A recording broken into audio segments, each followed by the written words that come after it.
Hey there. Have you ever felt held back by fear of stepping into something new or wondered if it's really possible to make a meaningful difference in someone else's life, especially as we grow older? Today, we'll be exploring these questions with Jill Yesko Diana, a woman who added to her successful moving and organizing business by creating something unique, a nationwide nonprofit dedicated to helping financially disadvantaged older adults move safely and with dignity. So, what does it take to shift from a comfortable career into a mission that's all heart? And how can we, at any age, push past our own perceptions to make a difference for others? Join me as Jill shares her story of bold choices, compassionate service, and the power of saying yes to the unknown. Welcome to Boomer Banter, the podcast where we have real talk about aging well. My name is Wendy Green, and I am your host. And Jill Yesko Diana is a certified professional organizer and founder of Discover Organizing, Inc. Since 2003, her team of professionals have helped individuals downsize, transition, and organize their homes and photo collections. They specialize in working with those combating chronic disorganization and hoarding disorders. In 2022, so that's almost 10 years after she started her business, Jill formed Safe Move for Seniors, a nonprofit organization dedicated to assisting older adults who are economically disadvantaged to move to safer, more affordable housing with no barriers. The organization is experiencing exponential growth in the Pittsburgh region, and as a result of its successful business model, it has expanded its services to 13 locations nationwide, with Pittsburgh as its headquarters. So as you listen to this episode, think about who you know that would benefit from hearing this message. One friend, one family member that needs some inspiration. Then forward this episode to them. They can find Boomer Banter on YouTube or any podcast app, and they will thank you for the recommendation. So please join me in welcoming Jill Yesko Diana to Boomer Banter. Hey, Jill. Hello. Hi, Wendy. Thanks for having me on the show. I'm Oh, excited. I'm excited. This is going to be a great show. So I want to start out with knowing, what was it that brought you to the organizing business in the first place? Oh, boy.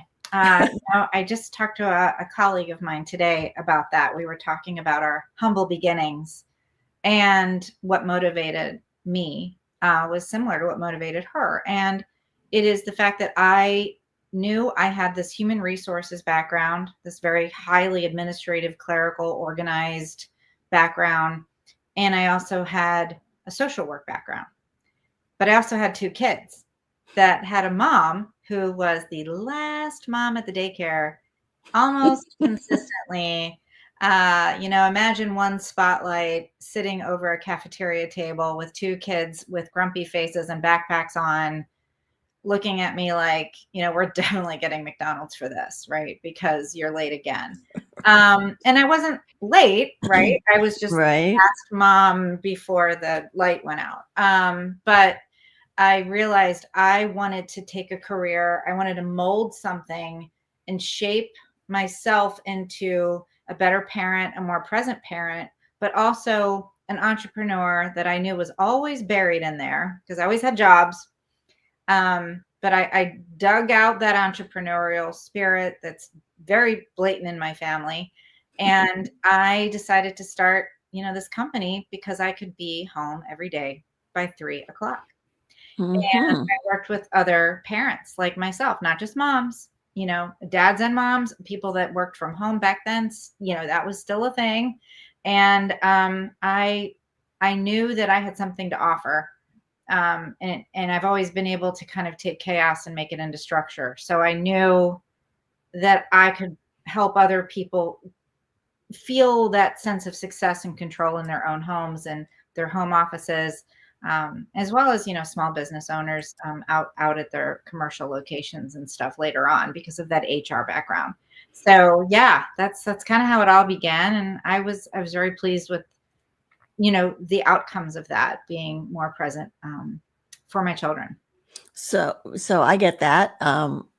My children were also the last ones picked up from daycare, so that was hard, but that was risky too, Jill, to step away from the security of a full-time job to saying, oh, I'm going to do this thing on my own.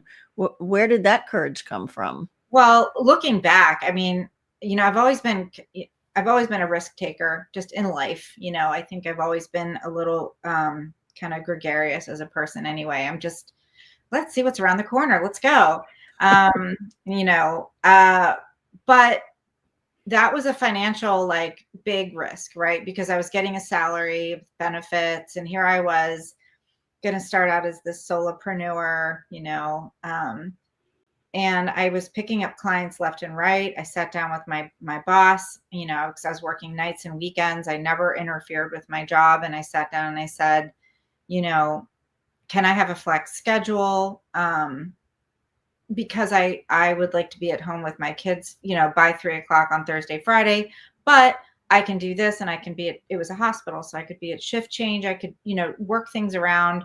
And she said no. And that's what was my trigger. So I gave her notice, 4 months notice. I hired the new HR director. I trained the new HR director, and I stayed behind as long as he needed me to transition out of that role, meanwhile building my book. So I kind of went in it very carefully and made sure that, I wasn't crazy. And I had a couple of backup, what if this doesn't work? I was still really embedded in the Pittsburgh human resource scene, and I knew I could have probably landed something. And I said, if I don't get enough money, right, if I don't make this particular goal by this date, then I'm going to start applying. And I haven't clicked the apply button in 21 years. So it looks like it worked out, but it was a big risk. And it was financial hardship certain years. Absolutely. During the economic downturn, I had an organizing store with a classroom, and I was sort of the original Container Store in Pittsburgh before it came to Pittsburgh. Okay. And if you can imagine that, and I had that for 3 years, and of course the economy right during that time took a turn. So I've definitely had hard times, but I came back, stronger each time, learning something new each time. Yeah. So you started out organizing, and it sounds like a lot of friends, a lot of acquaintances, and it started growing. And somehow you decided, well, organizing not enough. I got to add on moving too. How did that happen? Why not just put one more thing on the pile, right? Yeah, that was just. But I fell into downsizing and moving and transitions for older adults. I had been doing some transitions for families. Just by default, like somebody would move into the area and I'd help unpack them and get them settled. There's other people that would say, my husband and I were a military family. We're about to move out of the area. I just had a baby. Can you come over and help me? Because I'm not at my best. Or I'm going through postpartum depression. Can you help me move? Those type of situational moves, but never something that I broadcasted. And then finally, a couple that, were in their 50s that I had helped to downsize and declutter their home so they could age in place. They said, can you help my parents move into the senior community? We just, they're going to listen to you. They're not going to listen to the kids. Right.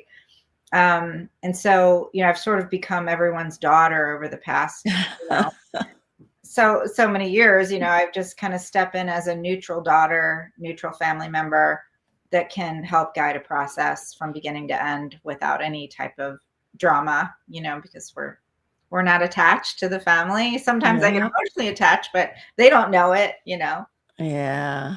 Well, you definitely have the heart. So 2022 comes along, and now you have this heart draw to start a nonprofit. Like, Yeah. what was that about, Jill? You already had a I thriving know. business. I know. And it's so funny. My therapist calls it my dashboard. She's like, your dashboard was already quite full. Yes. And I want you to imagine just another big dial on that dashboard.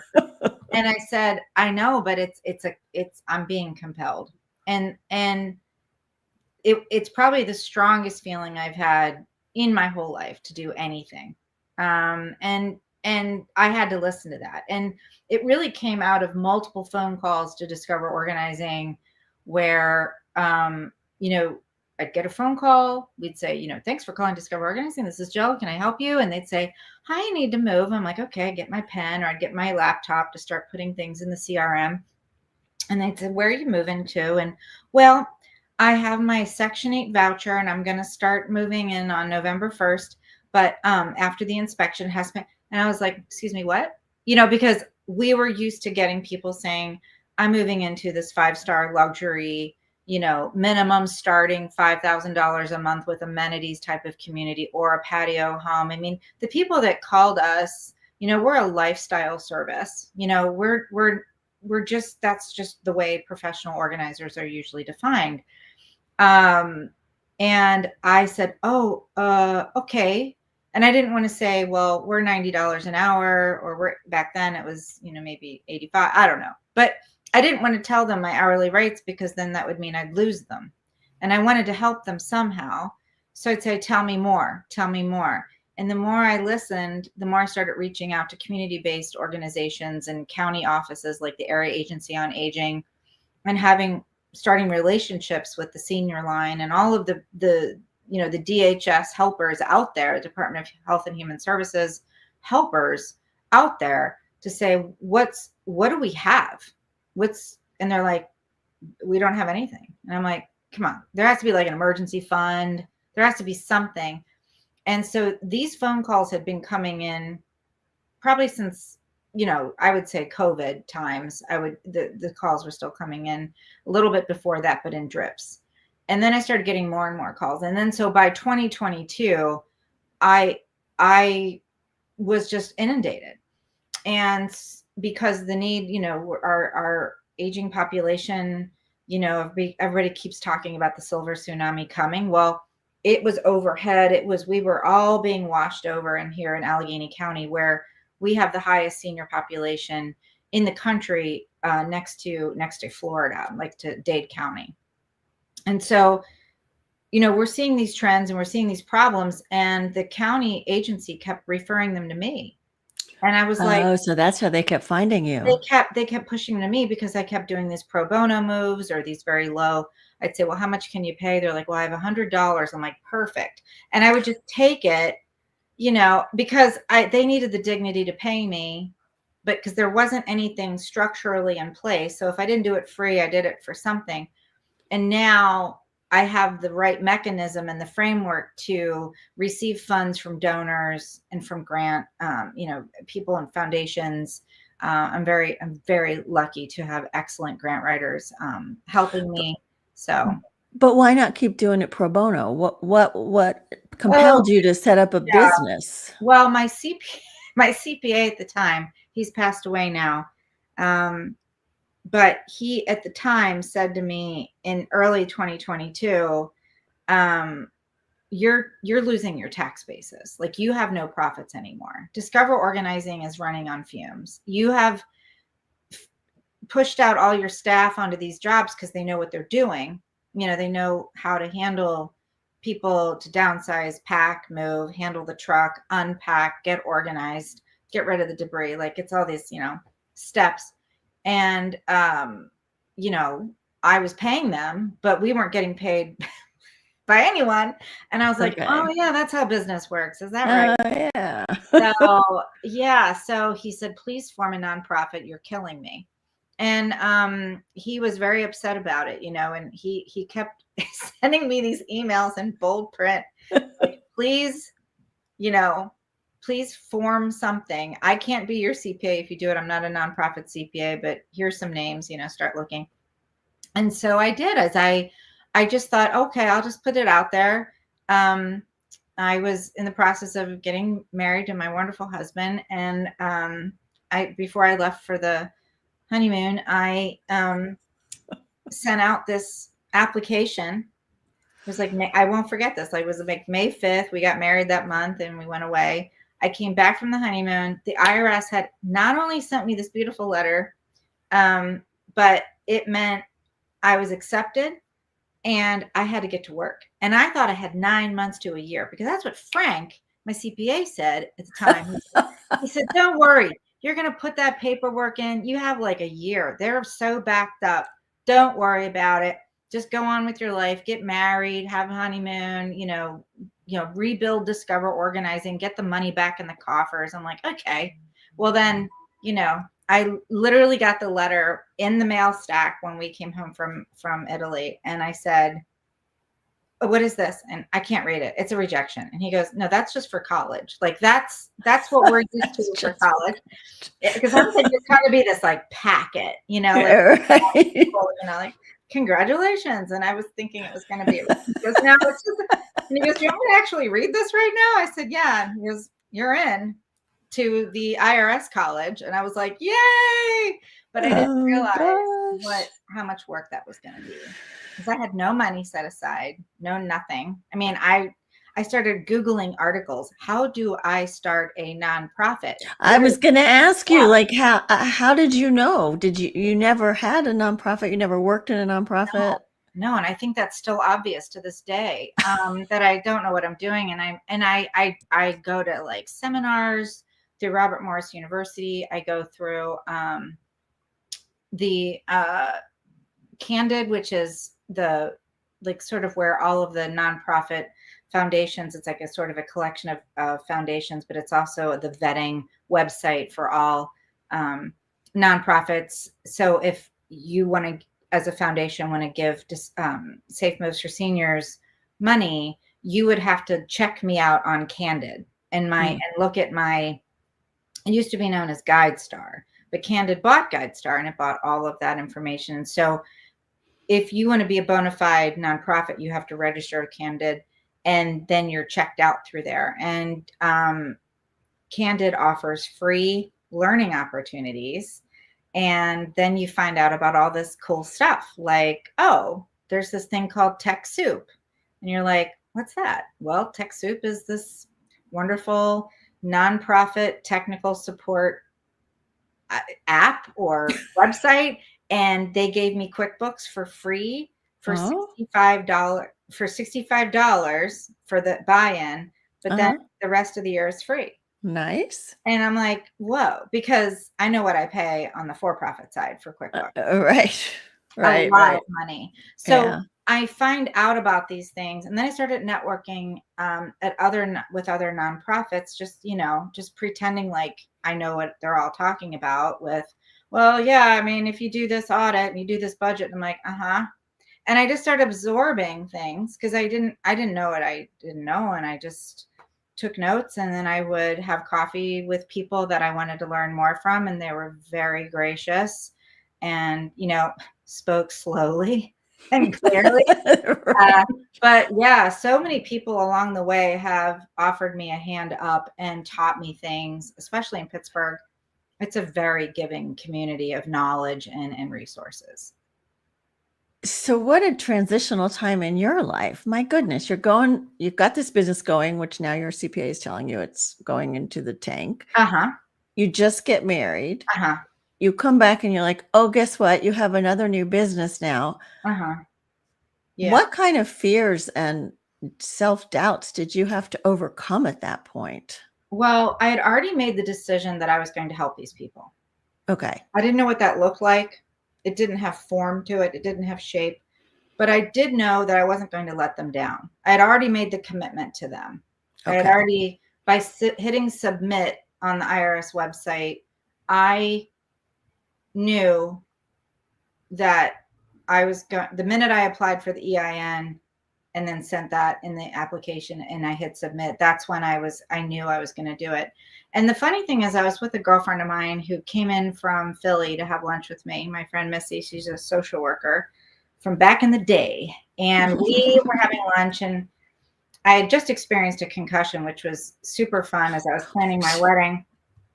And she said, "Do you think the concussion had anything to do with this nonprofit? Because you're so busy," kind of joking around. I said, "No, A hit on the head, and that's why right, you're you doing this. hit on the head." Yeah, it was a pretty bad concussion. And I said, "Well, I think what I'm gonna do, you're right. I'm not gonna apply." I said, I'm just gonna get married. I'm gonna rebuild my company, and you know, I'm just gonna chill for a little while. And she's like, "I don't believe you, but okay." And my husband, I decided to come home. I tell my husband this news, this revelation I had at lunch, that maybe I needed to listen to my friend that's a therapist that knows what she's doing, and with the brain and everything. And he said, "Oh no, you have to form the nonprofit." I said, I do? I do? And he goes, "Yeah." He said, "Think about all those people that are just waiting for you. I mean, Aw. like this, like you've already made such an impact already just doing all these other things." And he goes, my parents would have been like so incredibly impressed with, and I never really got to get to Meet know his his parents. parents. Yeah. Yeah. And because he knew what kind of advocates they were. And I didn't know that about them. And they were both PhDs, one like in sociology, one psychology. They were very, very smart people and were big advocates for those, living with less, and just, I don't know, they were extraordinary people. And he said, "Oh, they would be so excited." He goes, "Don't give up." And I'm like, "Well, it's really more of a postponement, but I'll do it." And he's like, "Yay." And I'm like, "You're going to be the vice president though." Yeah, there you go. No. There you go. He became the vice president of, Safe Moves for Seniors. And I just started building a board, and I had lunch with people that were like, "Well, you got to build your board right away." And people just helped. They would like tell me what my next steps were, and I just kind of gathered information. And I probably didn't do it right all the time, but I knew, when you're driven by passion and excitement, and you have these goals, like, it's okay that you're not doing it perfectly. And I think that's a really important message coming from a perfectionist type A person like myself. It's really important to not expect amazing, great, millions of dollars. Like, I didn't realize how hard it was to fundraise. I just thought I'd put something out on social media like I do with work, with Discover Organizing. I put a pantry, like, this is what it was, this is what it is, hire me. And, people just, But yeah. it wasn't the same type of marketing at all. And Well, I learned a lot. I mean, it's so different, right? So here's the pantry, here's how it is afterwards. I'm buying your service. Right. If you're asking me for money, Uh-huh. it's just because I feel like it's the goodness of my heart to give you Yeah. money. What am I getting for it other than that? So it's a whole different ball game. And when you have a new nonprofit that has no history, no financial reports, nothing that's posted yet, because you're such a baby, like your taxes are this little e-postcard that gets just sent with because you don't make the threshold of 25,000, I think it is. I was just this little tiny peanut, right? And here I'm going, "How about you give me Foundation A, want give me like 150,000, and that'll get me, this much for admin and this much for programming." And oh boy, I had to learn to just start small with a 5,000 grant, a 15,000 grant, and I just started working my way up. But yeah, I am still realizing how much time it's going to take to really get the kind of funds that we need across the country, and the long runway that I am on right now, the very long runway. And I'm still Totally. in pre-flight mode. Yeah, totally different ball game than trying to start a for-profit business, I'm Mhm. sure. Mhm. So talk to me about that difference. Like, what's the inner difference of working and starting a nonprofit and working and starting a for-profit? What is it doing for you? Well, I think you both explore a passion, right? Like, a lot of people take their hobbies and they turn it into careers. A lot of people take their interests and turn it into a job. And they take, a great concept and they build on it. Maybe they're great at marketing. Maybe they're great at, structure and operations. Maybe you have partners like an LLC or something that go, we're really good at this, or you're really good at this. I'm really good at this. Let's, peanut butter jelly time. Let's do this thing. Let's sell these widgets, or let's provide the service so that we can, enjoy what we do, complement each other's skill sets or whatnot. And I have a team, and everybody on my team is amazing. And at Discover Organizing, they all bring something new to the table. And that is fun to watch somebody develop, from first day of hire to becoming a manager and such. But, at the end of the day, your focus is to turn a profit. It is to take that margin and put it in your bank account and hopefully feed your retirement or feed your interests, your lifestyle, pay your mortgage, pay your car payment, all those things. And you want to use the business as a vehicle to sustain, yourself professionally. And the more I look back on the years I've been in business, I've sort of been running a nonprofit, and I don't mean to tease about that or be silly, but I've put more into my people. My expenses, when you look at my expenses, they're mostly payroll, because I'm really big into development, meaning education, not financial development. Right. That's the nonprofit side. But all the money that I would make, I would notice that most of it would go back to my team, back to my staff, back into their learning about how to treat a customer who has ADHD or has a brain injury, people that have disabilities such as MS and Parkinson's that need extra help, to create home systems that are simplified, that are accessible, that have universal design. All of those things were really important to me. And so I kind of have been always acting as if the money that we're making is going back into education, and it serves the customer. And so I think for me, it isn't a huge shift, because the nonprofit now, I'm not doing it to be serving myself. When I ask for money, I'm not asking it for something I've done. I'm asking it to go toward something that will help someone get out of a really unsafe situation and feel secure and feel like they could get where they needed to go without a barrier. And there's so many barriers out there, and money's just one of them, right? To get where you need to go. And, I'd say the biggest difference is I'm driven every day to find them the resources that they need, because I've seen the outcomes now. Like, I've seen the outcomes of, and how sustainable those outcomes are when you move someone that is in a very untenable situation into a situation that's stable, that's safe, that has a service coordinator available to them, access to food, healthcare, groceries, community. You've placed them in a much better situation, and you can see it. You can see when you check on them 30, 60, 90 days later, they're thriving. And it's an amazing feeling, where I think a lot of times with the organizing business, yes, you're creating sustainable systems, but you're not really necessarily filling a gap in society, or a gap, that's going to make that kind of impact. And for me, that's what helps me make that leap. And that is the biggest difference. I'd say I run both the same. Like, my mindset is, similar, but the impact is far greater for me at the end of the day.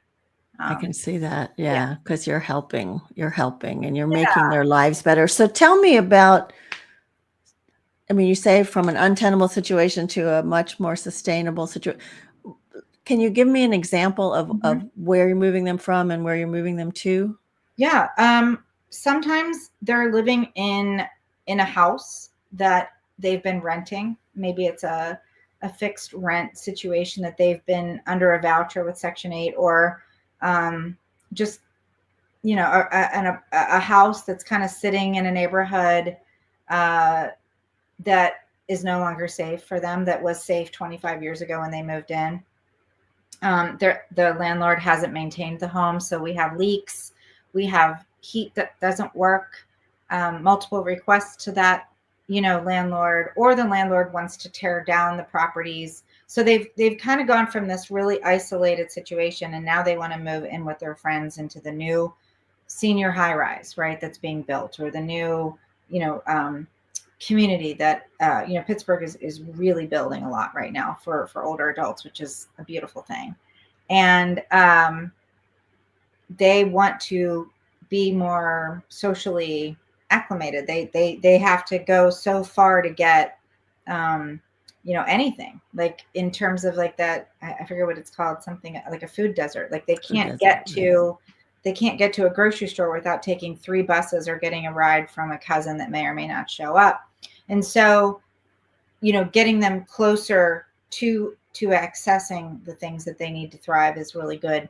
But I've also taken people out of senior high rises that are no longer good for them. And I mean that by they've become dangerous. There's a lot of drug trafficking and a lot of violence in their building. And so my very first move under the House of Safe Moves for Seniors was a woman by the name of Fanny. Her picture's on our website.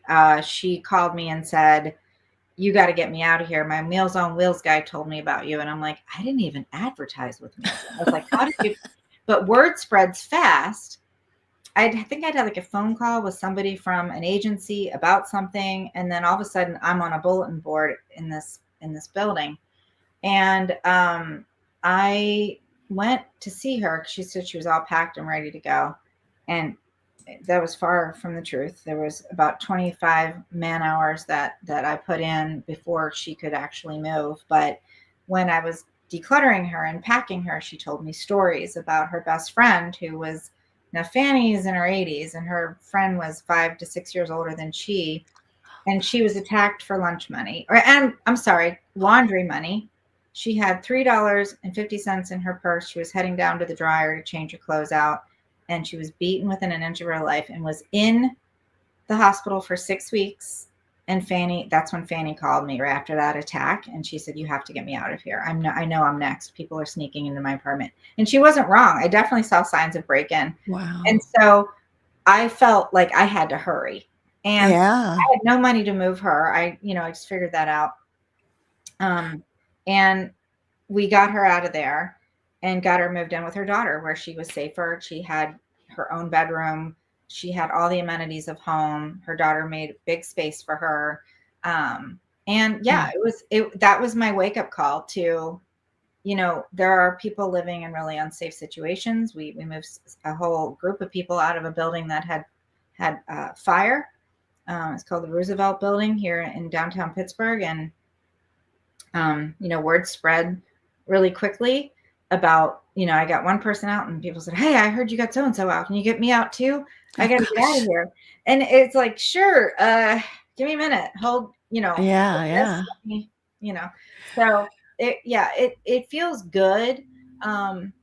We're by no means like a mandatory EMT rescue service, but sometimes it just feels like that, you're getting people out of really scary, unsafe situations. And so that raises the question of your employees going into those situations. Are they feeling scared, unsafe? No. If they are, they haven't shared that with me, but we usually go in as a team. No one goes in alone. Our movers are usually with us. We have a group of moving company, personnel that goes in with us to do the assessment. So no one ever is alone. We do some research. We also try to go in with their case manager if they have a caseworker. Mm-hmm. So we're together. We're not sending someone out into a situation that isn't safe. And when there have been situations where there has been neighborhoods where my employees have said, "I'm not comfortable," then they don't have to go. Like, even if they just feel uncomfortable, or if they're feeling like it's not a great idea for them to go, even with a big group of, 6 guys, they still feel like it just wouldn't be a wise idea. This is not a mandatory service, and it's not anything that I force upon any volunteer. or any employee of, Discover Organizing, who is our major subcontractor at this point. Yeah. So you have taken this in 2 years, and Mhm. it's now grown to 13 locations around the country. Yes, yes. And we just had 3 more people interested in signing up in various parts of the country. Even like in addition, and like I'm already approved to do business in the state of California and state of Florida. So now we're popping up more locations in the states that we're already approved to solicit funds in, to do business in.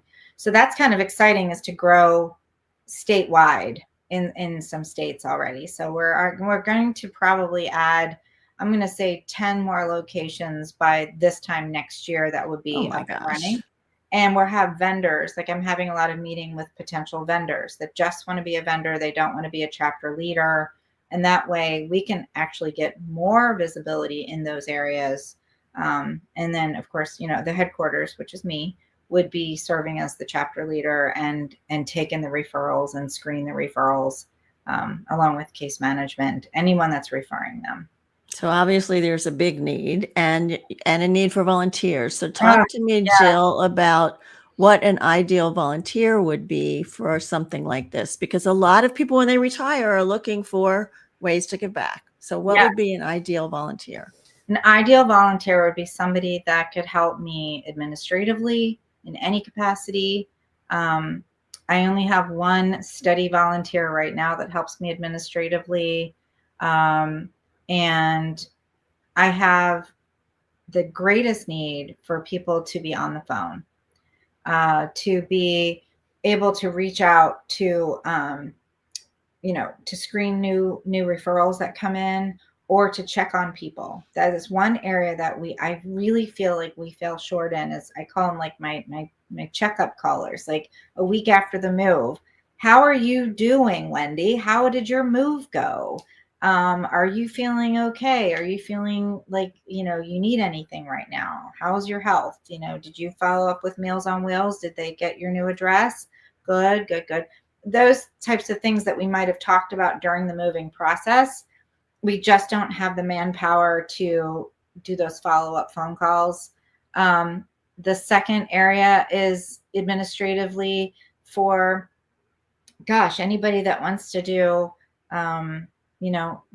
doing some research, logging into my grant account and finding like, hey, what are some new opportunities around the country? What are some national grants we can kind of pitch to the grant writers, that would be amazing. Proofreaders, to look at some of my executive summaries, anybody that has some administrative experience, no matter how small. If you love to, some people really love admin like me. I love that stuff. I love processes and procedures. Just connecting with the chapter leaders, checking in with them. How are you doing? What can I bounce up to Jill, about some things that are going on? And then finally, I would love some social media help, with just getting our stories out there. We have so many videos of so many stories, and, getting that, out there on social media would be really helpful, especially for fundraising purposes. Which is wonderful because, when I first talked to you, I thought, oh, this is going to be like, get in there, pack boxes, get dirty. And what you're saying is stuff that we could do over the phone from Oh my anywhere, God, from anywhere, anywhere. anywhere. And would they find you at your website, safemovesforseniors.org? Yep, yep. And the Pittsburgh location is the headquarters. So you'll see a United States map when you go onto our website. So just make sure to pick the Pittsburgh location whenever you go on, and you will reach me through that. I check that email every day. And another reason for a volunteer. So I could forward one of those emails to somebody that they could help me respond. But yeah, that would be great. Yeah, any type of support would be great. Oh, that is really helpful. And tell me about your hopes and dreams for this organization, Safe Moves for Seniors. Well, let's see. I'd say in 10 years, I definitely want to be in a household name. I'd love to see trucks on the road bearing our logo, having, licensed, moving professionals, that are trained in, in what we're doing, compassionate movers, either partnering with us or, just becoming, a full service, moving service for older adults that are, very poor, honestly. And having that feeling of dignity available to every human being over the age of 60 that, is making, $800 a month, and it's just out of reach. And I want to make it within reach. Like, if you're over 60, you make less than this a month, please call us today and you will be serviced in your area by either a partner or one of our existing ground teams. Like that would be my goal. And that's my vision. Well, I hope you reach it because, it's interesting. You look at this demographic and some people have done very well saving for their retirement, but there's a lot of people in the boomer generation that have been living paycheck to paycheck, and now it's going to be hard when it's just Social Security. So yeah, good and for you for doing that this. a lot. I want to touch on that really quickly, just to say, one of the things I hear, they usually self-shame, or when I'm out and about and I'm fundraising and people will say, well, they should have saved up for that. Like, why are you, they should have put money aside for this. And I just say, well, when you have an unexpected medical bill, did you save, $30,000 to supplement what Exactly. you got cancer and you didn't know that it was outside of this, and the drugs were outside of this formulary, and like, you don't know enough to plan for something like this. And a lot of people are living in homes that they thought they would, frankly, die in. I mean, a lot of people say, this is my last move, and they were in their 60s. Well, now they're in their 80s and it is not their last move, and they need to be somewhere safer with more community resources, with more home health care opportunities for them, or more socialization, more senior centers nearby. That's what we don't plan for. And a lot of us are not planning for our longevity. I didn't move my grandmother till she was 95. You're right. Time to downsize. I'm like, okay, and she lived to be 97.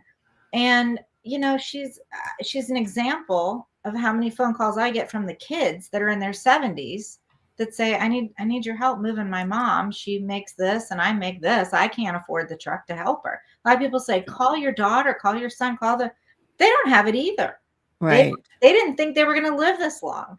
Right. And it's a gift to live this long, right? To continue to be a part of the world, but we're not planning financially to extend beyond a certain, expect life expectancy. And, that's a phrase I take umbrage with all the time. But anyway, I think, we just didn't know that we would need to do it. And we also put the price of a moving truck back to when we last moved, right? Which was a lot different than it is now, with fuel charges and materials and labor, So yeah.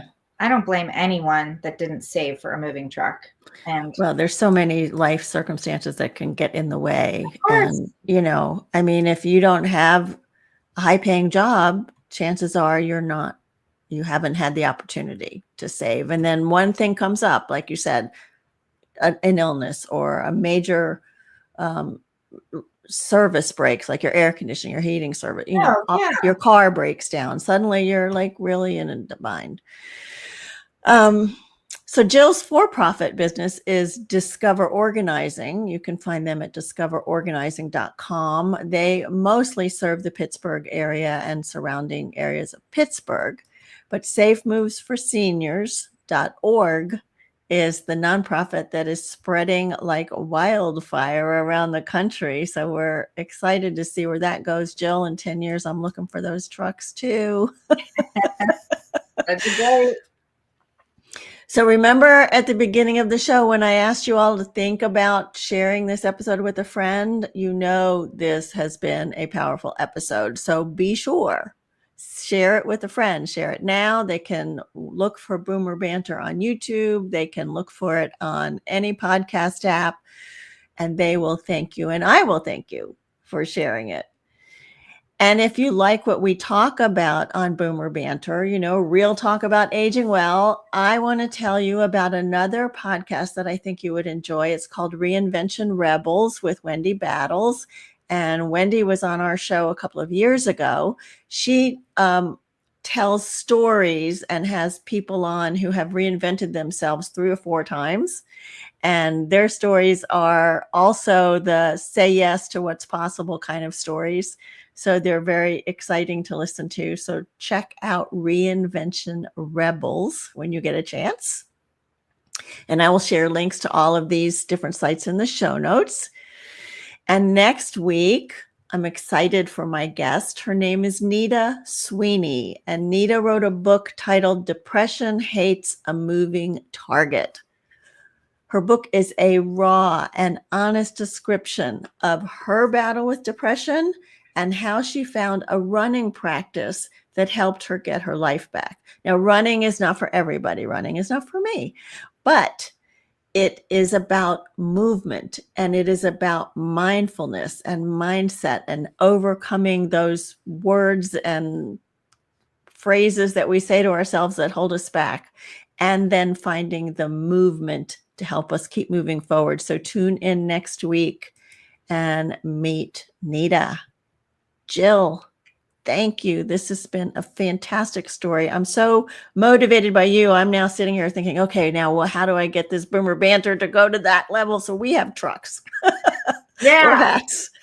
Whatever I mean, if you can think about it and you can dream about it, chances are you can make a part of it happen, if not the whole thing. I mean, I've always been a big believer in that. I credit my mom, my parents, for just being so supportive of, what is your next action? What is that next thing you're going to do? And, resting is important, but stopping is kind of unacceptable. Right. So, don't quit. Banksy even said, that artist, he said, whenever you get tired, learn to rest, not to quit. And, That's right. That's an important message that I carry with me every day. So. It is an important message for all of us out here, no matter how old we get.